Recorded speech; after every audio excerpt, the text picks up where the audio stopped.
It's time for Ms. The Wiz Montalban Fantasy Football Podcast, the best place to go to get all your fantasy football news, analysis, and advice to dominate your league.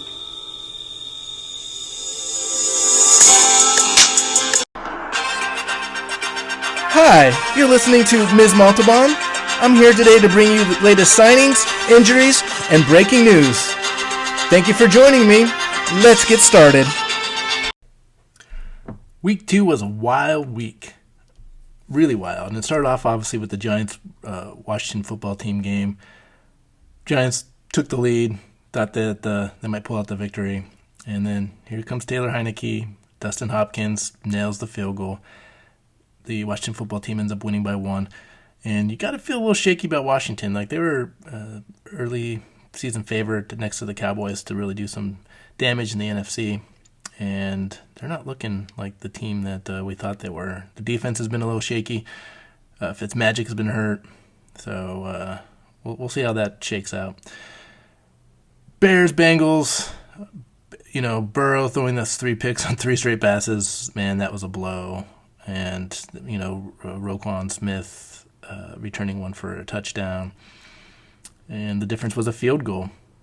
And Andy Dalton has his revenge game, although probably not the one that he wanted since he was hurt. And Justin Fields ended up taking over a little bit. But, Bears were able to eke out the win. And I actually, thought the Bengals had a shot to win this one. And thought they might be able to upset the Bears. Didn't happen. And then, obviously, the Browns, Texans. Browns, you knew they were going to win. It was just a matter of how much. And the Texans held their own at the end, especially with Tyrod Taylor getting hurt. I think that really ruined their chances because Texans were actually in this game until that point. And then, as soon as Davis Mills started or had to come in and play, Cleveland kind of ran away with it at that point. So it was disappointing for, if you're a Texans fan. And how crazy would that have been if Tyrod Taylor played and they won and started off 2-0, and a lot of people, including myself, thought they'd be the worst team in football. Rams beat the Colts, and that game was a lot closer than we thought. Carson Wentz was hurt, so we'll see how his ankles are, but he could potentially miss some time. But the Rams are just too good. I mean, I think they're the best team in the NFC, and it was a good road victory. Bills and the Dolphins. I mean, Bills got embarrassed at home first week against the Steelers, so they kind of made up for it. And unfortunately, the Dolphins were the whipping boy for them. I mean, 35-0. Tua got hurt in this one. It looks like he'll be okay, but that didn't help matters. And overall, just a really bad game for the Dolphins. You figured the Bills would come out and have a lot to prove in this game, but yeah, they proved a lot. They totally manhandled the Dolphins, and definitely the Bills look like the class of the AFC East at this point in time.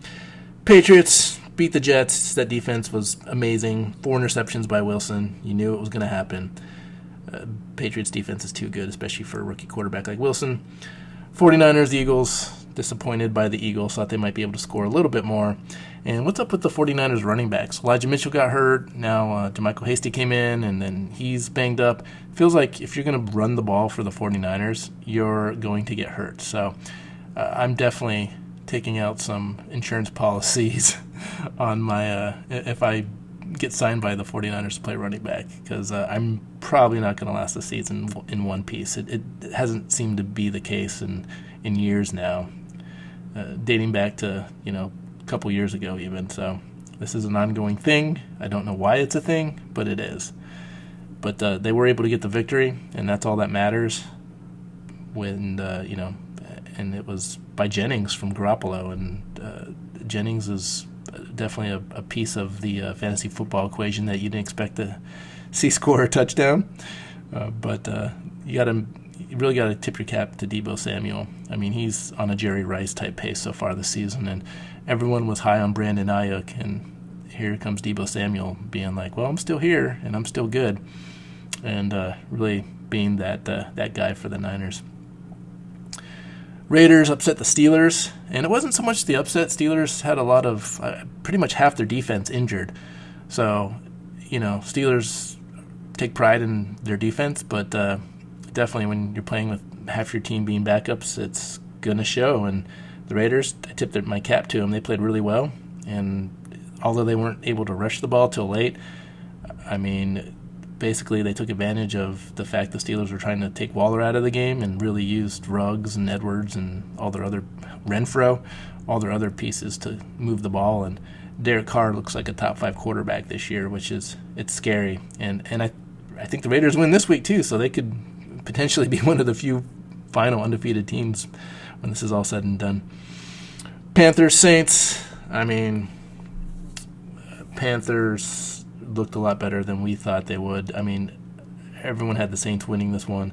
Panther defense looked great. Jameis Winston did not look great.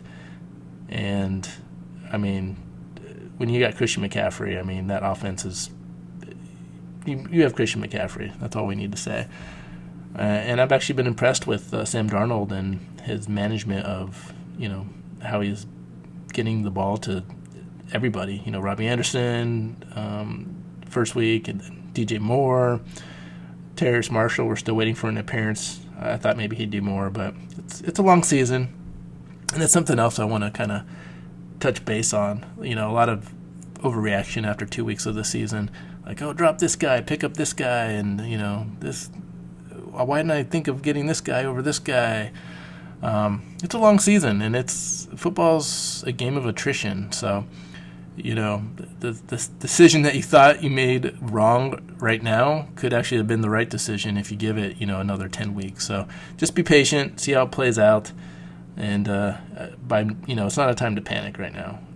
You really need a couple weeks to really realize what type of team you have and what your players are capable of and how they're going to be used. Broncos beat the Jaguars, and my only complaint about this game was Melvin Gordon. He obviously was one of my stars of the week, and that didn't happen. It was kind of a disappointment, to be honest. I thought the Broncos would be able to run the ball better.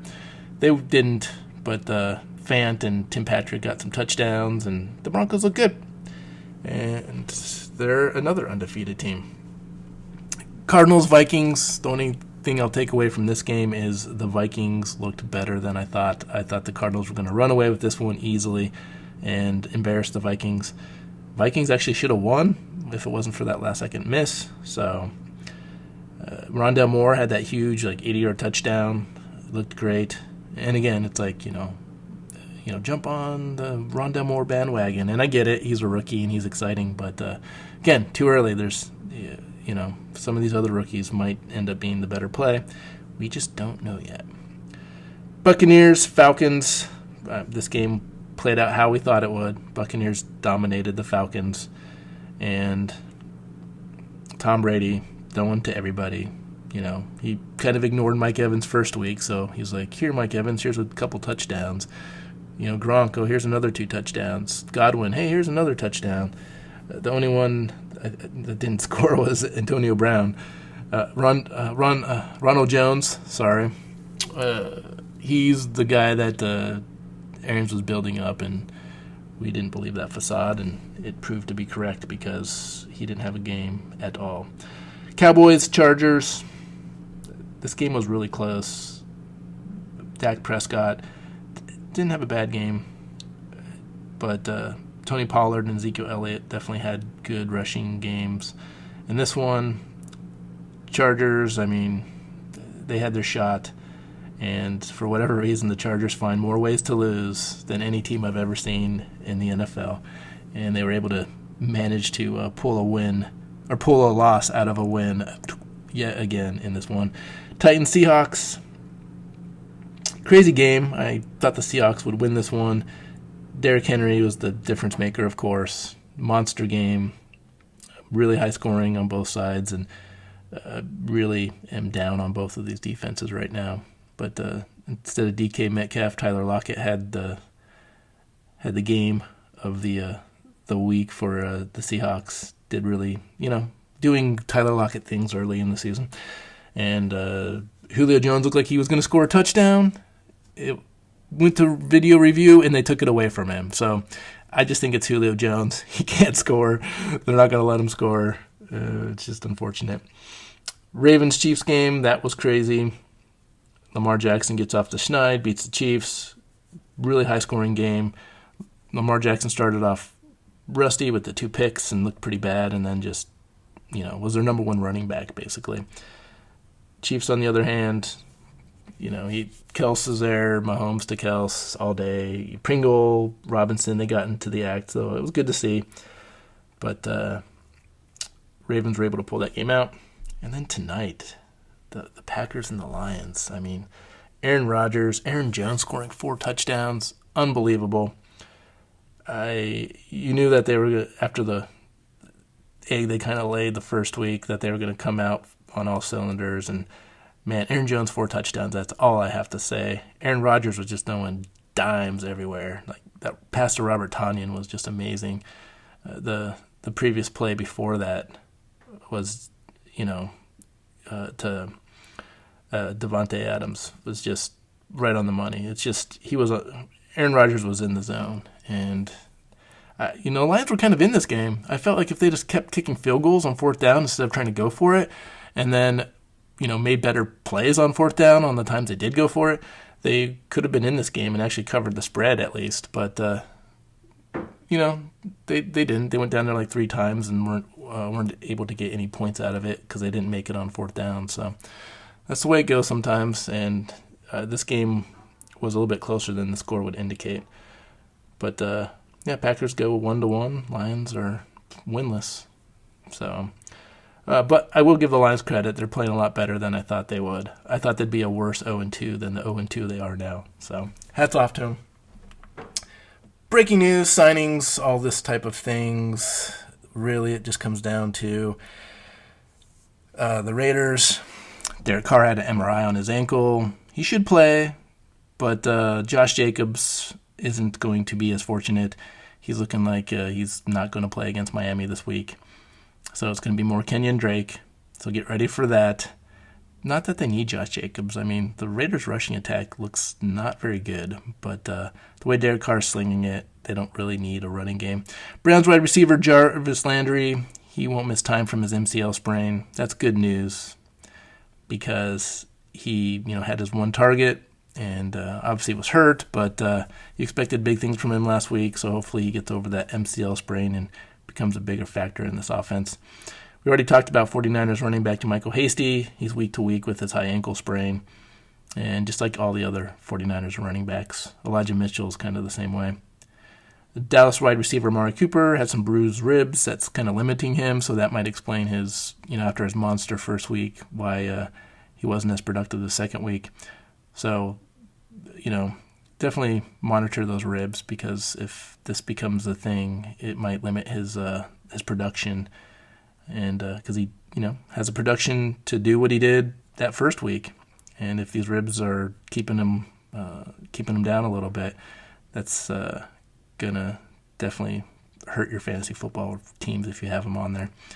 Steelers defensive tackle Tyson Alualu was placed on IR with a fractured ankle, and it looked pretty bad because they had like the pressure sleeve on it and everything, and that's disappointing because Steelers D was pretty dominant, but with these injuries that they're having, they're mortal now, and I think teams can take advantage of this defense and can get some production out of it. So they're usually, when I saw the Steelers or the Rams, they're players that I wouldn't start against those defenses.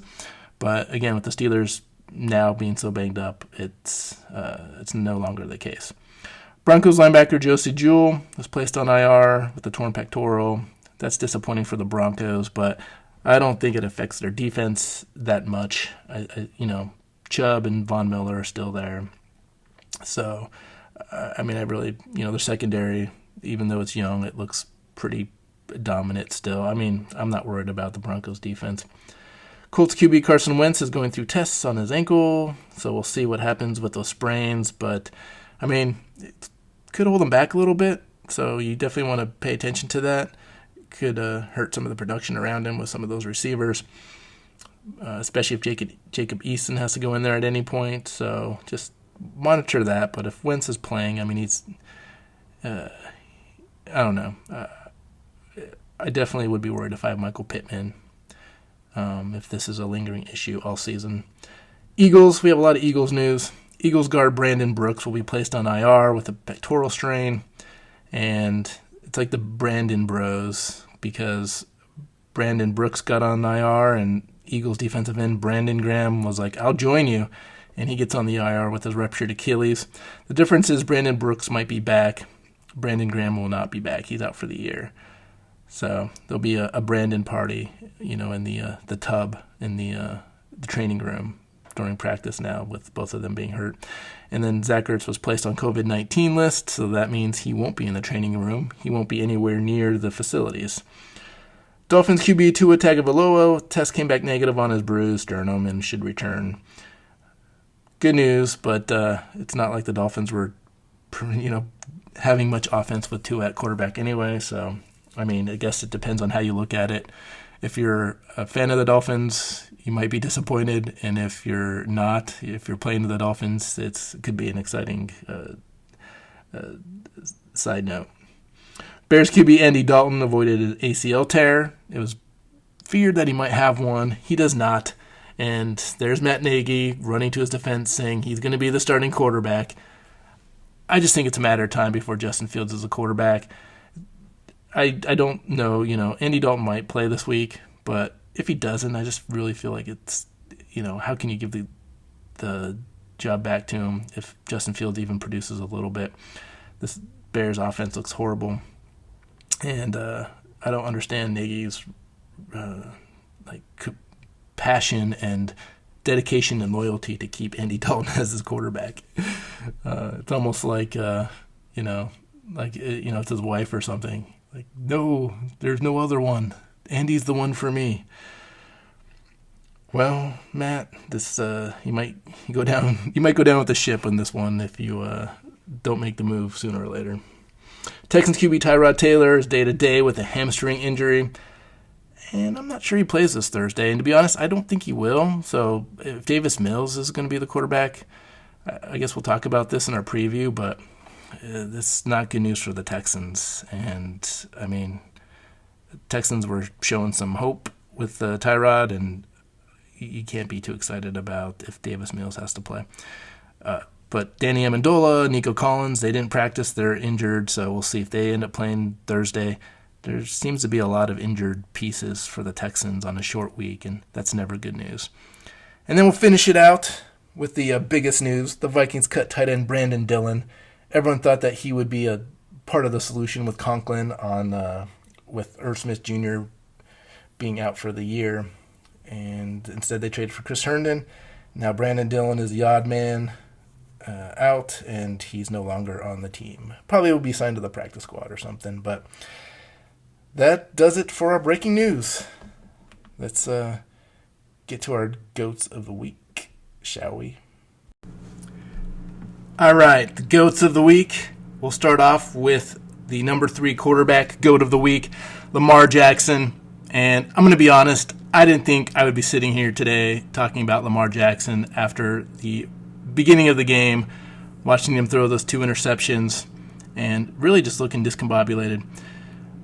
He finished the game 18 for 26 for 239 yards, and that jump past TD to Hollywood Brown. But the real difference he made was on the ground. The Ravens are kind of hurting for running backs, and Lamar Jackson's kind of like another running back. 16 carries, 107 yards, 2 touchdowns. He ended up being our number 3 GOAT of the week. So congrats to Lamar Jackson, and then getting off to Schneid of being able to beat the Kansas City Chiefs. And, that was a long time coming. It was something that was on his bucket list that he wasn't able to do previously. So he pretty much carried the team in this one and had an amazing game. Number 2, Tom Brady. I feel like he's here almost every week, and I don't know. He really hasn't had or faced anyone that has been able to slow him down. But he was 24 for 36 for 276 yards, 5 touchdowns. That's right, 5 touchdowns. 2 to Gronk, 2 to Evans, 1 to Godwin. Just insane numbers. And, when you have all those weapons, he definitely knows how to use them. They were playing the Falcons, so I'm not going to get carried away. He had the 1 rush for 6 yards. He was our number 2 star of the week.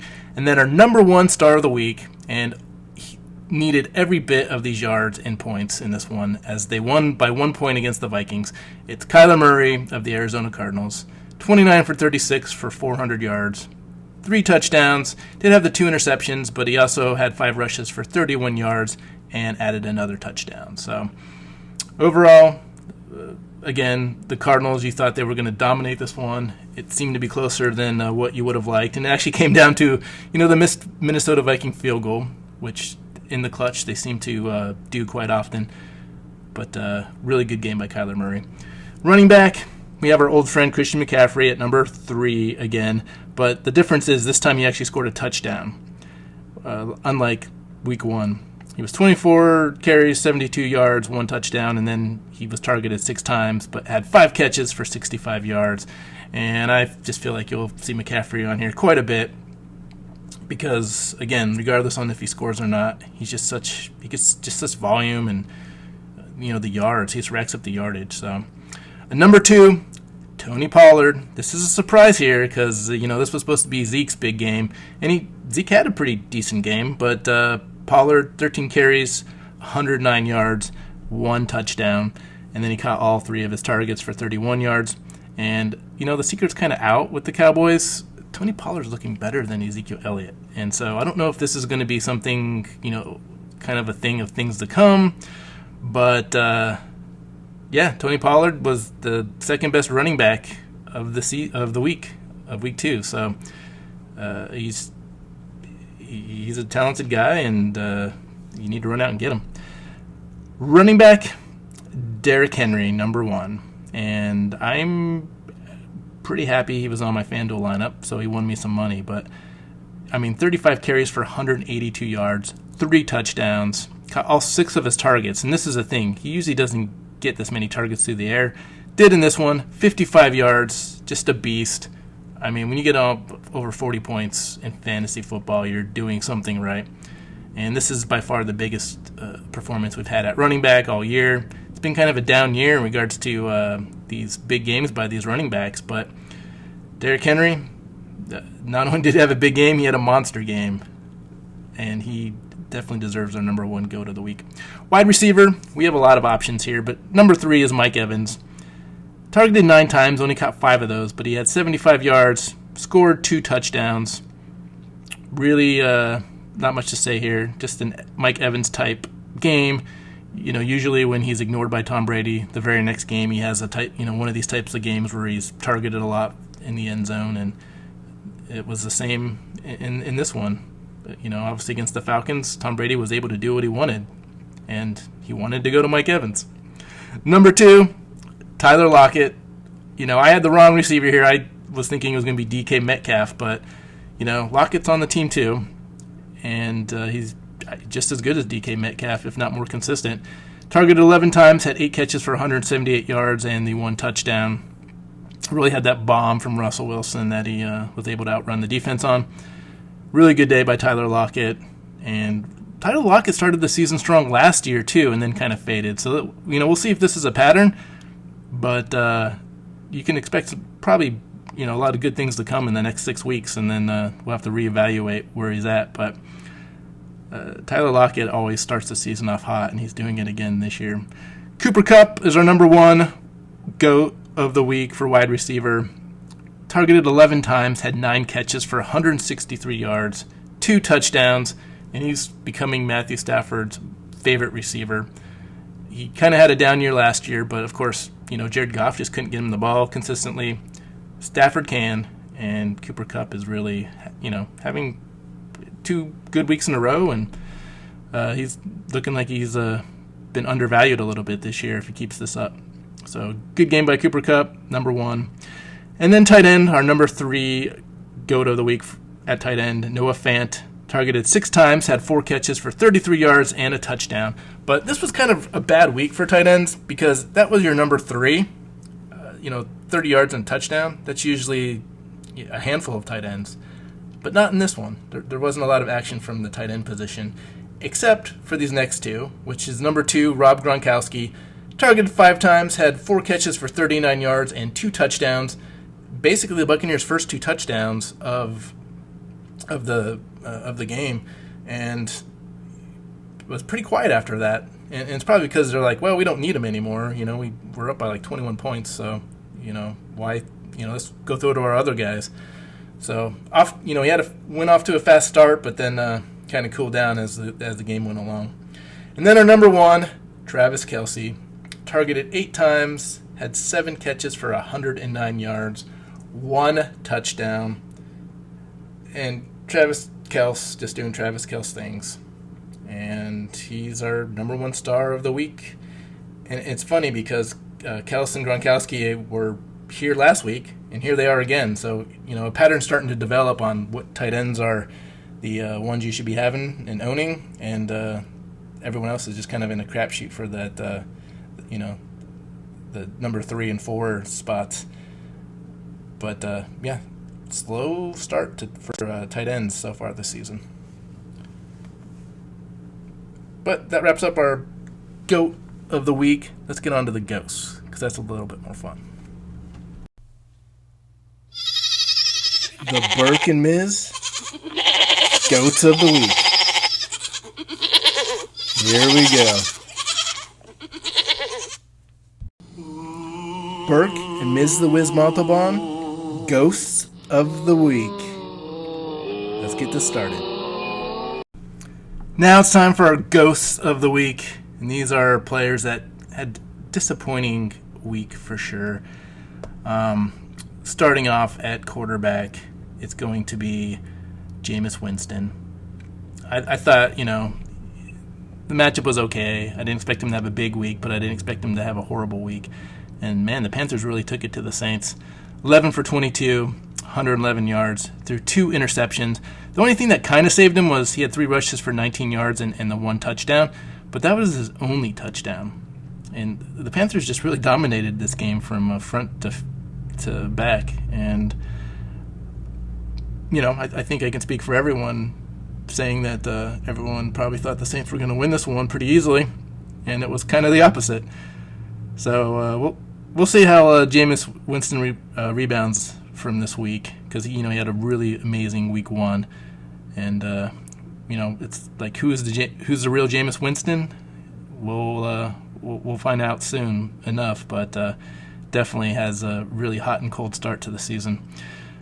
Number 2, Dak Prescott at the Chargers.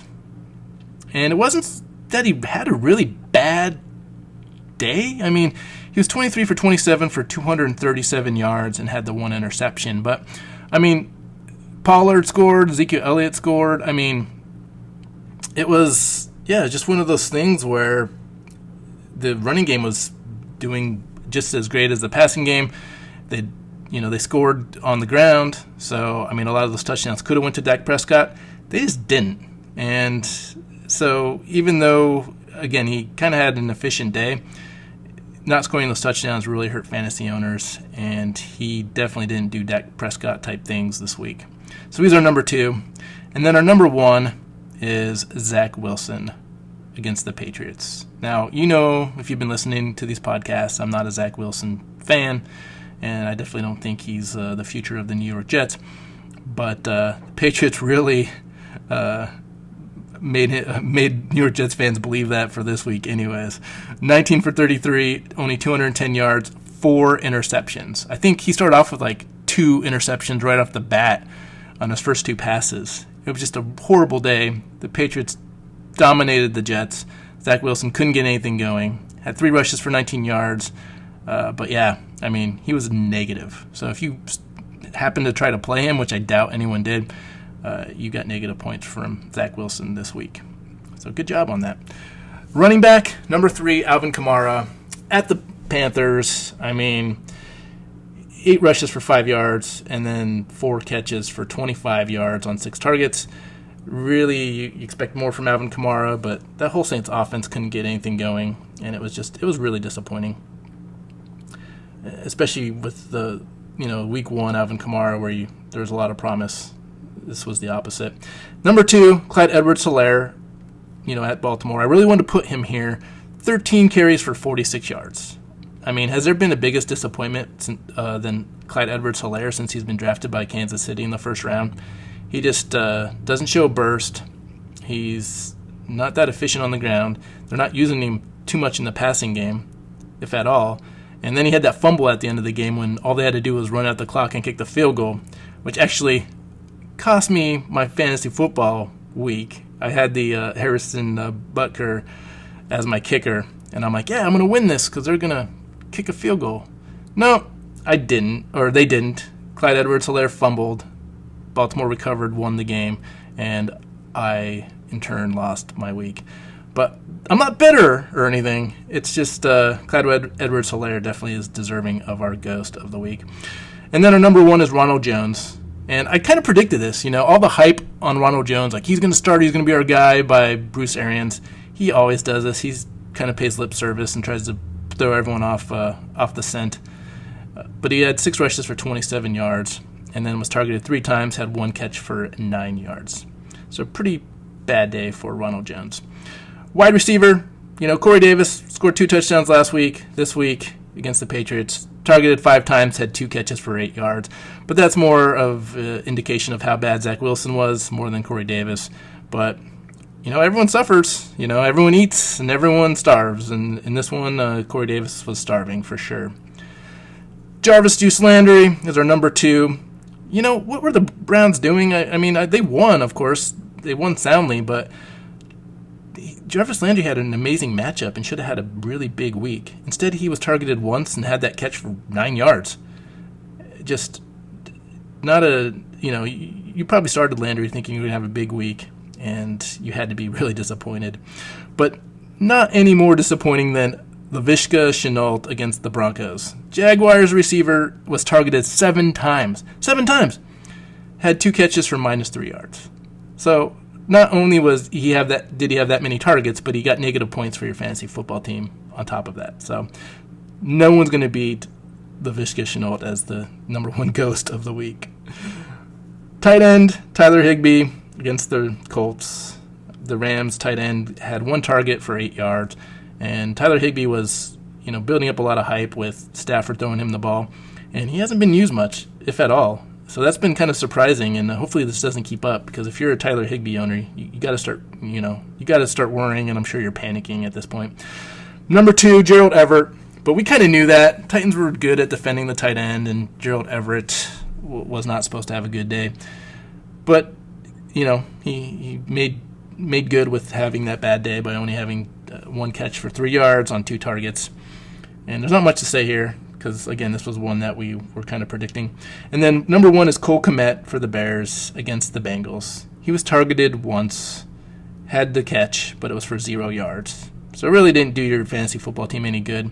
So hopefully he was on your bench, or even maybe on the waiver wire. Regardless, he really didn't do anyone any good this week. So there you have it, the Ghosts of the Week, all deserved of the honor. And we will move on with our most fun segment of the podcast, the Pickups of the Week. It's Burke and Mrs. Pickups of the Week. Let's get started. All right, for Pickups of the Week, we always do the top 3 at each position that I would pick up. And we do this just because, rosters aren't big on your fantasy football team, so you're not going to be picking up a bunch of these guys. So here's just a handful that I think have the most potential from each position group. And starting off at quarterback, the number 3 pickup would be Justin Fields for the Bears. And Fields, he's going to take over the show. Andy Dalton got hurt last game, and Fields actually did okay. He obviously was playing against the Bengals, so it was an easy matchup. But, he threw a pass to Allen Robinson that Allen Robinson dropped that would have been a touchdown. And it's like how, we've been hyping up Allen Robinson that he needs better quarterbacking, and then he gets a ball right into his hands, and, he drops it. But regardless, Justin Fields from the Bears, I think, is a pickup that you need to make now. As soon as he starts producing, he's multifaceted, can get you some rushing yards too. He's going to be gone soon. So if he's not already on a team, pick him up. Number 2 is Teddy Bridgewater. And Teddy Bridgewater is making me look bad, because I was all about Drew Lock and thinking that Teddy Bridgewater wasn't going to be able to produce a high-scoring offense for the Broncos. Now, granted, the Broncos' schedule so far has been pretty easy, so I don't expect him to do what he's been doing every week, but he's a top 7 quarterback right now. I think he's a top 5 quarterback right now. So he definitely deserves, a waiver wire pickup if you don't have him and you need some quarterback depth or some help. Definitely still feel like he's in the backup category, but he's going to be playing the Chiefs, Chargers, Raiders. There's going to be some opportunity to get some points. And then number 1 is in that same AFC West division, Derek Carr for the Raiders. I really was down on him this year. I thought this was a make-or-break season that was going to be a break, and he's done nothing but beat the Ravens and the Steelers, 2 really good teams, and looked good doing it. And he was, fantasy relevant. He was almost in the top 3 this week at quarterback. So he's going to have a lot easier matchups moving forward. So now's the time to pick him up and get him on your team and, bear the fruits of Derek Carr's labor. So he's number 1. And then at running back, number 3, Sony Michel from the Rams, because he's going to be ramming it down the defense's throat. Darrell Henderson had an injury, and Sony Michel picked up the slack from there. And just in general, I think when Darrell Henderson gets too much usage, he starts getting injured. This happens a lot. So I really think, Sony Michel's usage is going to start ramping up here. And, depending on Darrell Henderson's injury, he might see a lot of action this week. But overall, he's going to be seeing a lot of action. So you want him on your roster. He'll be a good play. And I think, moving forward, it's going to start being kind of a committee-type atmosphere. Number 2. Excuse me. Tony Pollard for the Cowboys. Now, we all saw what we saw last week. Tony Pollard looks better than Ezekiel Elliott. He's, got the touchdown run. His average was insane. He was part of the passing game. He looks more explosive. And, to get that on your roster, just the chance that maybe he starts dipping into Ezekiel Elliott's workload, it's definitely worth a pickup. And who's to say that I'm not saying that he's going to take over Ezekiel Elliott's number 1 spot, but he can start making this interesting and make it more of a committee. And if that's the case, the way the Cowboys ran the ball last week, that's really promising for Tony Pollard. So I'm all about him. He looks great. Pick him up. And then number 1 is Cordero Patterson for the Falcons. He seems to be the guy that is doing more with the football than Mike Davis at this point. Patterson's like a receiver/running back, so he actually fits 2 slots, which makes him very valuable. You can slide him in and out of your fantasy lineup a lot easier, and positions won't matter as much. But he's able to play 2 of them. And on top of that, he's getting his carries and he's getting his receptions, and especially in PPR leagues, you gotta like that. Like, he's basically playing at the level of a number 2 running back right now. So if you can get a number 2 type running back off the waiver wire, you do it. And so Cordero Patterson's that guy.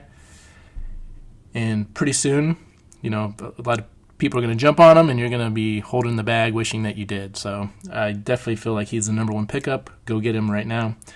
Wide receiver, number 3 is Zach Pascal for the Colts. Now, I kind of mentioned it before the season that no matter what happens, Zach Pascal's always around and ends up being the favorite target who gets the touchdowns. He doesn't always get the yards, but he gets the touchdowns. And then here he goes. He had 2 the first week, has 1 last week. He's being used in this offense quite a bit, and he's on waiver wires everywhere. Everywhere. No one wants Zach Pascal, and everyone's building up Paris Campbell and Michael Pittman. And although Michael Pittman had a great week last week, everyone's kind of sleeping on Zach Pascal. I'm not sleeping on Zach Pascal anymore, especially with T.Y. Hilton being hurt and really being ineffective when he does play. I really like Zach Pascal, and I feel like you need to pick him up. Number 2 is Tim Patrick for the Broncos. I said KJ Hamler last week. Now it's Tim Patrick this week. There's targets to go around in Denver. Tim Patrick scored the touchdown, but he's a really good receiver. So the fact that he was 4th on their depth chart is more, I guess, speaks to the volumes of how well the Denver wide receiving group is this year. But if Tim Patrick's going to get targets, you need to play him because he catches everything. He's sure-handed, he's consistent, and now there's no one blocking him from getting those targets. Number 1 is Sterling Shepard for the Giants. And I don't understand why no one did draft Sterling Shepard. He's the number 1 receiver for the Giants, regardless of, Kenny Golladay being there. I didn't like the pickup of Kenny Golladay. Sterling Shepard still seems to be the guy, and he's actually producing at a rate that we expected Kenny Golladay to. So if he's out there, you need to pick him up because he's, the Giants are scoring points and they're moving the ball. We just talked about Daniel Jones looking like a whole new quarterback last week. So if this keeps up, it's going to be Shepard that's going to be the recipient of all this action and scoring. So he's the number 1 wide receiver pickup of this week. And yeah, I'd drop some of my second tier receivers for him at this point. Tight end, my number 3 is Pat Freiermuth for the Steelers. And the reason why I say this is Ebron's been dropping balls. He doesn't block very well.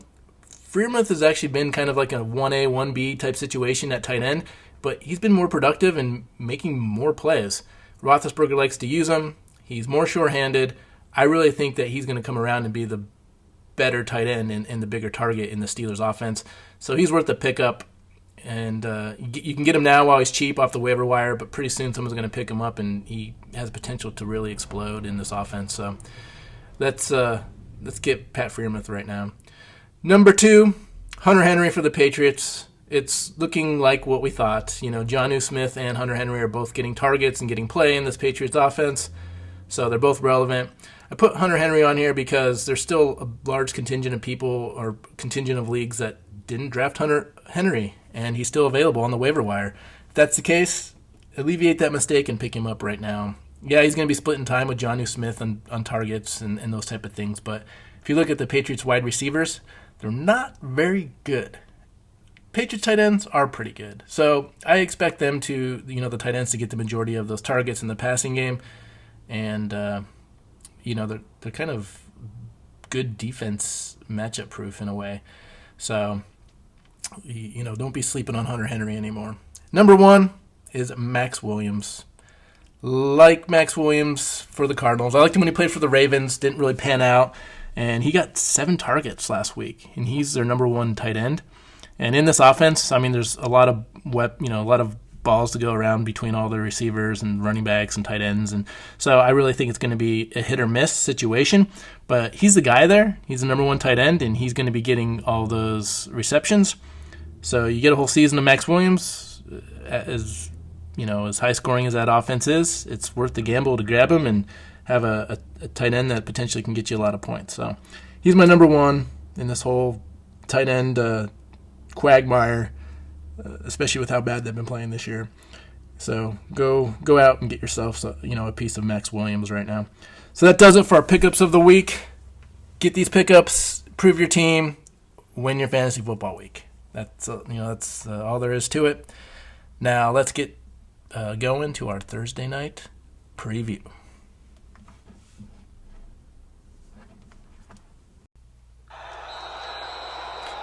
NFL preview alert. Let the games begin. So before we get into the preview of the Thursday night game, I'll give you kind of a quick breakdown of how we're doing so far on our over-under and our spreads. On the spread last week for week 2, I was 6-10, which is really, really bad, really a low point. I usually get, I don't get any lower than about 500. In this case, I did, so I have some work to make up to get back to that, at least around the 60% mark that I crave.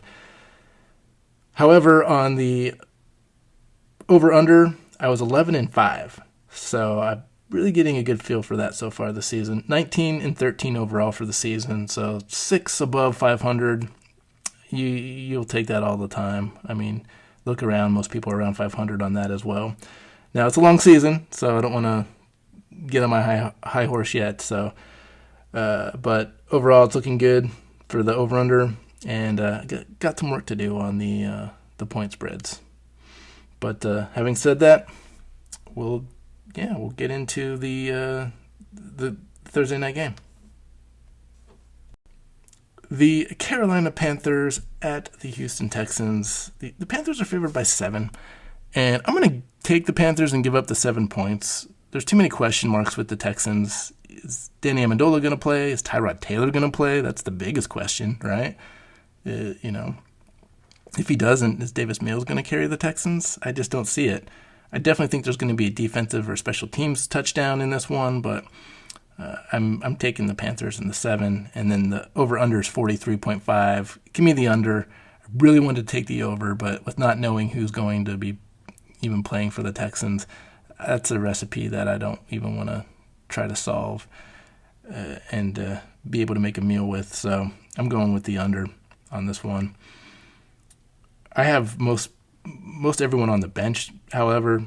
Sam Darnold, I don't have him starting against the Texans, which you might think I'm crazy, but the only receiver I like is DJ Moore, and then Christian McCaffrey, obviously. I think he'll have a big game, and I actually think Christian McCaffrey could have a really good rushing game in this one, so they can get out to such a lead that they don't really need to pass very much, and that's kind of my thinking on this one.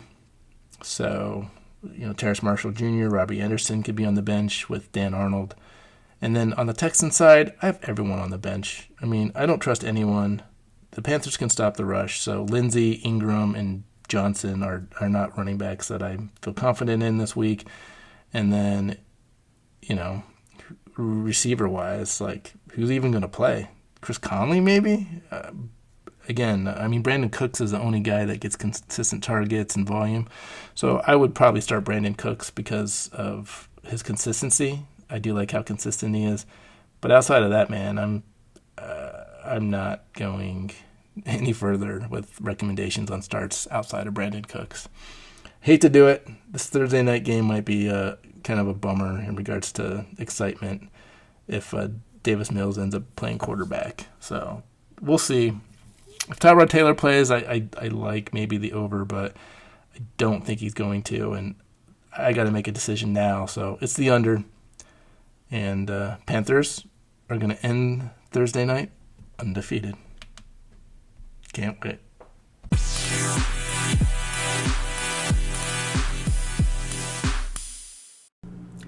That does it for the Ms. The Wiz Montalban Fantasy Football Show. We'll be back at it later this week to preview all of Week 3's NFL action.